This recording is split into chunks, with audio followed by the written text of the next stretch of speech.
Mais l'arbitrage, de toute façon, les gars, je le répète. Je le répète encore une fois, les gars. Les arbitres, le problème des arbitres, c'est que c'est des arbitres de merde. Et le problème, c'est que les arbitres font trop les cow-boys. Donne à un mec du pouvoir, il va plus se sentir pisse. Et vous le savez, les gars, c'est une réalité. Donne à un mec du pouvoir par rapport à quelqu'un d'autre, il va plus se sentir pissé. Et ça, c'est les arbitres. Le problème, les gars, c'est que les arbitres devraient tous, non-stop, avoir un micro sur eux. Pourquoi les arbitres refusent, à votre avis? Pourquoi ils refusent? Pourquoi les micros sur les arbitres, ça se passe pas? Les arbitres font trop les macs. Tu peux pas avoir des arbitres qui sont posés. C'est très rare que ça arrive. Des arbitres calmes, des arbitres avec qui tu peux parler. Eux, ils parlent pas. T'es là, ils se font parler, ils parlent pas, hop, ils te mettent le carton, frérot. Parle. Parle, cousin. En fait, moi, je me dis, les arbitres qui font les macs parce qu'ils se font crier dessus par des joueurs ou autres, pour moi, c'est juste des mecs qui ont jamais touché un ballon de leur vie. Parce que vous le savez, si vous avez joué au foot, quand t'es dans le match, tu pètes les plombs. Et tu peux t'énerver, etc., crier, etc.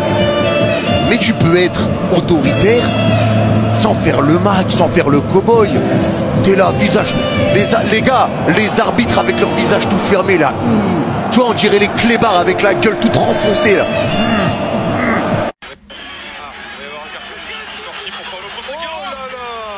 Qu'est-ce qu'il fait par le Fonseca? Il pète complètement les... On se rend pas compte de la violence de ce qui vient de se passer. Même si là, il avait mis uppercut droite, gauche, droite, il aurait pas été plus violent qu'il ne l'a été ici. C'est la première fois de ma vie que je vois un entraîneur s'avancer vers un arbitre avec autant de virulence. Là, on dirait, c'était l'UFC 316, c'était le face-off. Tu vois, après la pesée.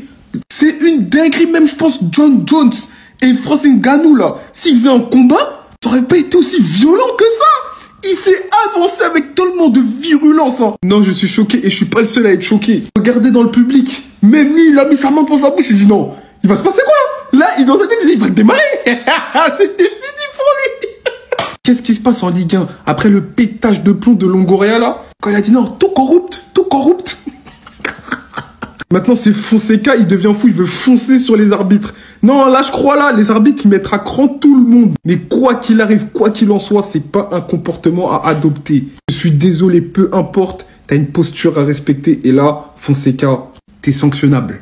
T'es sanctionnable! Bon bah Paulo Fonseca, ce fut un plaisir, mais je pense qu'il y a un monde où on ne le revoit plus de la saison en Ligue 1. Parce que là, je sais pas ce qui s'est passé, il a pété un câble. Et vraiment, c'est ridicule. Mais surtout que dites-vous, derrière, il n'y a même pas penalty.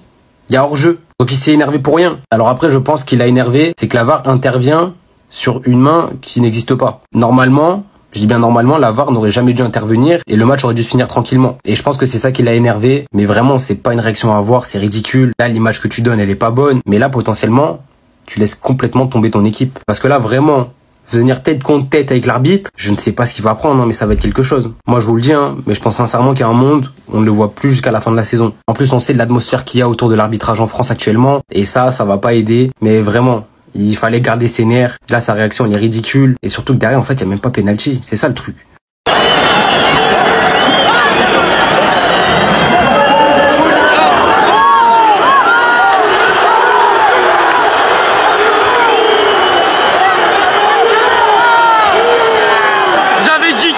Pas le match.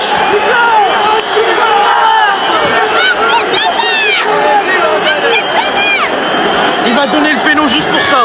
Il va donner le péno juste pour ça.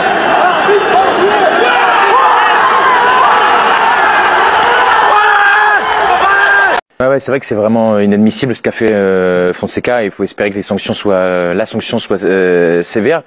Vous avez utilisé le juste mot, pour moi c'est le respect. Et Dieu sait que parfois on peut faire des reproches au rugby, mais je pense qu'il y a un domaine dans lequel ils sont vraiment un exemple, c'est le respect de l'arbitre, même si parfois il peut y avoir un petit peu des écarts, mais c'est rien à voir par rapport au football. Un peu plus qu'il y a quelques années. Un peu plus, mais 100 fois moins qu'en foot. C'est incomparable. À un moment donné, il faut juste être sévère. C'est qu'à un moment donné, si Fonseca, il prend pas non pas 4 matchs ou 6 matchs, mais qu'il en prend 15, 20 ou 30, justement, ça va peut-être passer l'envie au prochain qui est à Nantes, à Marseille ou sur n'importe quel banc de faire la même chose. Et bravo à la réaction de l'arbitre, parce que franchement l'arbitre, c'est pas simple, il est resté de marbre à 1 millimètre. Et le écrasé non plus, top. Franchement, super réaction. Le pire dans l'histoire, c'est que l'arbitre en plus prend une décision favorable à Lyon derrière, il dans la décide foulée, de pas puisqu'il ne siffle pas un penalty en faveur de Brest. Si je devais retenir quelque chose, même si le résultat est très important pour l'OL, c'est la tension. Ce qui s'est passé avec Fonseca, c'est une faute professionnelle, surtout avec ce qui s'est passé cette semaine autour de l'arbitrage. Fonseca, il n'était pas en France cette semaine, personne ne lui a dit que déjà avec ce qui s'est passé la semaine dernière, tout ce qui s'est passé avec l'OM, avec les arbitres, etc. Et aujourd'hui, il refait la même chose. En plus, sur le premier carton jaune, déjà, il invective de manière très bizarre l'arbitre où il aurait pu mériter un rouge. Et là, c'est Corentin Tolisso et Moussa Niakhaté qui doivent demander à l'entraîneur d'arrêter. Et en plus, Fonseca, il est coutumier du fait parce qu'en Italie, il était déjà très très chaud avec les arbitres. Non, moi je retiens la tension et surtout cette tension-là va impacter la saison de l'OL, Ambre. À partir du moment où il va prendre cher, il va sûrement prendre cher. Ah bah sûrement. Ah après ça dépend. D'accord, mais il mériterait de prendre cher. Donc il reste 10 matchs de Ligue 1, 10 ou 11 matchs de Ligue 1. La question, Walid, c'est quelle va être la forme de la sanction. Si c'est juste le banc, mais qu'il a toujours accès à son vestiaire. Oui, mais quand même, c'est un impact sur l'influence, c'est un impact sur ses lectures de match, et c'est pas mettre dans les meilleures conditions les joueurs et le club dans un sprint final où tu dois accrocher la Ligue des Champions. C'est un manquement, c'est un manqué de la part de Fonseca. Et quand je vois, et moi j'aime beaucoup Fonseca, hein. Son travail qu'il a fait à Lille a été extraordinaire, il n'y a aucun problème là-dessus. Mais là on peut pas défendre. Et quand j'entends Laurent Prudhomme qui dit au micro de DAZN, je retiens aussi ses excuses.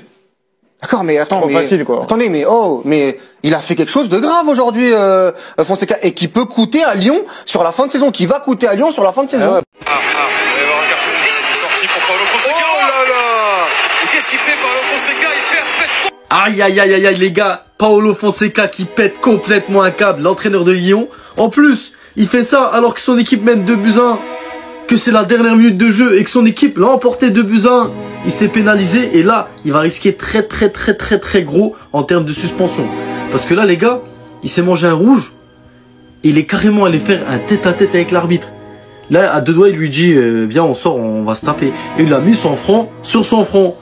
Carrément, il est choqué. L'arbitre, il est là, il est choqué. En plus de ça, la semaine dernière, le président de l'OM qui avait dit que le foot était corrompu en France, etc., ça fait beaucoup pour les arbitres en ce moment. Et là, à mon avis, il y a des règles plus strictes qui vont s'appliquer. Et je pense que Fonseca, il va manger. Vraiment, je pense qu'il va manger au moins 5 matchs. Après, peut-être je me trompe, mais ouais, il a serré, il a craqué. Son carton rouge, ça va pas être un match, ni 2, ni 3, ni 4, ni 5. Hein.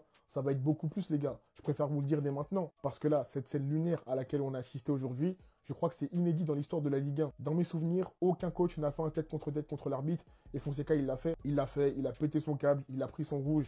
Et laissez-moi vous dire qu'il vient juste de nous tirer une balle dans le pied. Parce que quand tu vois la sanction à l'encontre de Longoria qui a pris 15 matchs de suspension pour ses propos contre Auxerre, alors là, j'imagine même pas ce que ça va être pour Fonseca qui propose limite un tête à l'arbitre sur le terrain. Parce que là, faire un tête-à-tête contre l'arbitre, les gars, tu touches l'arbitre et tout, c'est une dinguerie. Donc maintenant, à voir comment ça va se passer, à voir comment ça va être en termes de sanctions, les gars, mais en tout cas, ça sent, ça pue. Pour Paulo Fonseca. Oh là là!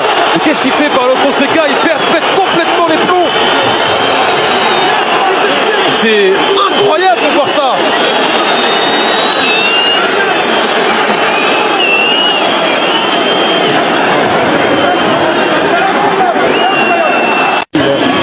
Il va y avoir un carton sorti pour Paulo. Mais l'arbitrage, de toute façon, les gars, je le répète. Je le répète encore une fois, les gars. Les arbitres, le problème des arbitres, c'est que c'est des arbitres de merde. Et le problème, c'est que les arbitres font trop les cow-boys.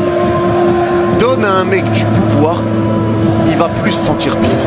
Et vous le savez, les gars, c'est une réalité. Donne à un mec du pouvoir par rapport à quelqu'un d'autre, il va plus se sentir pissé. Et ça, c'est les arbitres. Le problème, les gars, c'est que les arbitres devraient tous, non-stop, avoir un micro sur eux. Pourquoi les arbitres refusent, à votre avis? Pourquoi ils refusent? Pourquoi les micros sur les arbitres, ça se passe pas? Les arbitres font trop les macs. Tu peux pas avoir des arbitres qui sont posés. C'est très rare que ça arrive. Des arbitres calmes. Des arbitres avec qui tu peux parler. Eux, ils parlent pas. T'es là, ils se font parler. Ils parlent pas. Hop, ils te mettent le carton, frérot. Parle. Parle, cousin. En fait, moi, je me dis, les arbitres qui font les macs parce qu'ils se font crier dessus par des joueurs ou autres, pour moi, c'est juste des mecs qui ont jamais touché un ballon de leur vie. Parce que vous le savez, si vous avez joué au foot, quand t'es dans le match, tu pètes les plombs. Et tu peux t'énerver, etc., crier, etc. Mais tu peux être autoritaire sans faire le match, sans faire le cow-boy. T'es là, visage. Les gars, les arbitres avec leur visage tout fermé là. Tu vois, on dirait les clébards avec la gueule toute renfoncée là. Cette saison, la Ligue 1, c'est vraiment le divertissement à son prime. Chaque week-end, il se passe un événement. La semaine dernière, Pablo Longoria qui quitte les tribunes en plein match pour aller crier dans les couloirs « Corruption, corruption ». Et ce week-end, Lyon affronte Brest et Paulo Fonseca qui va faire un tête-à-tête avec l'arbitre. Mais qu'est-ce qui t'arrive? Surtout que j'arrive pas à comprendre pourquoi l'entraîneur lyonnais pète un câble. Son club est en train de gagner 2-1 à la 95e minute tranquillement. En plus de ça, l'arbitre ne siffle pas penalty pour Brest. Et toi, tu pètes un câble.